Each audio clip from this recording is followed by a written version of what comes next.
I didn't know Payback had a sequel.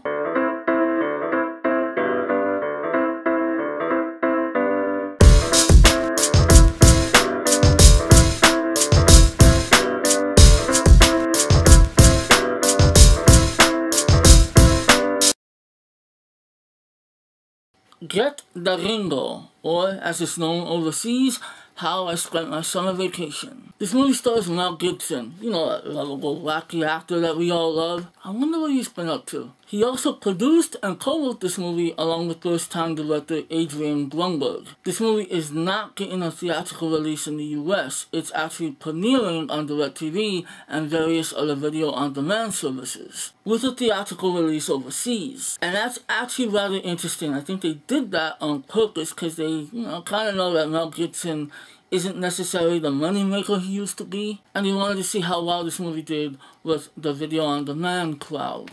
Now, I don't want to make this video defending Mel Gibson. I do like the man. I think he's talented. I do find it unfair that people judge him on his personal life. Here, he shows what a great actor he is, despite the fact that he's aged pretty badly. He plays a career thief who's captured by Mexican authorities after he's caught stealing millions from the mob. He's sent to a very odd but very tough Mexican prison. There he meets a 9 to 10-year-old boy, forms a bond with him, and he tries to work out a deal with some very powerful people to regain his freedom. So that's the basic plot.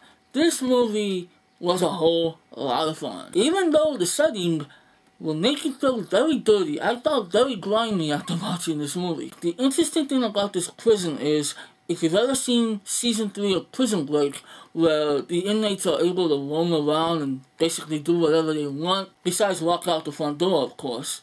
This prison is a lot like that, but actually with a lot more freedom. It's actually more like a ghetto neighborhood, like a barrio. There's actually shopping centers. The inmates' families actually can live with them. Now, the reason why I like the Gibson character, despite the fact that he's a criminal, is he's very resourceful, he's witty, he can adapt to any situation he's in. He's tough, deeply flawed, much like Mel Gibson himself. He's still got it, man. He's still capable of action, of being just cool. He truly reminds me of his character in Payback. The style and the story reminds me of Payback. Very underrated movie, I might add. That's why I'm literally gonna call this the unofficial sequel to Payback. I enjoyed this movie. It's very slick, it's stylish, I think it's well written. Maybe it's not, painfully original, but I mean, what is these days. I think it's very funny, it's well paced, it's got plenty of bloody violent action. Also, the subplot between him and the boy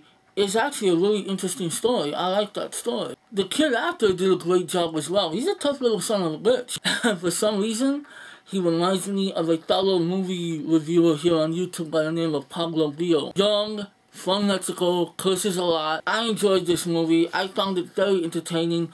It's kind of a refreshing crime drama, thriller, action, comedy. It's got a lot of great elements. It's really good. So I am going to give it a 4 out of 5. That's probably a higher rating than it deserves, but I really enjoyed it, and this movie basically came out of nowhere. It's probably better than most movies that hit theaters. So what's your personal take on Mel Gibson? Do you think he's a talented actor? Do you think he's a scumbag? Do you care about his personal problems, or you just want to see this guy make some good movies? Let me know in the comment section, and if you will, please give this video a like. Also, if you'd be so kind, please subscribe to my channel, and we can be best buddies! Or casual acquaintances. That's fine.